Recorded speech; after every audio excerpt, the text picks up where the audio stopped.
16వ కీర్తన 11వ వచనం. జీవ మార్గమును నీవు నాకు తెలియజేసెదవు. నీ సన్నిధిని సంపూర్ణ సంతోషము కలదు.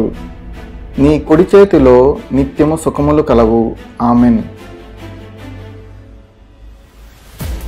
Psalms 16 verse 11. You have made known to me the path of life. You will fill me with joy in your presence, with eternal pleasures at your right hand. Amen.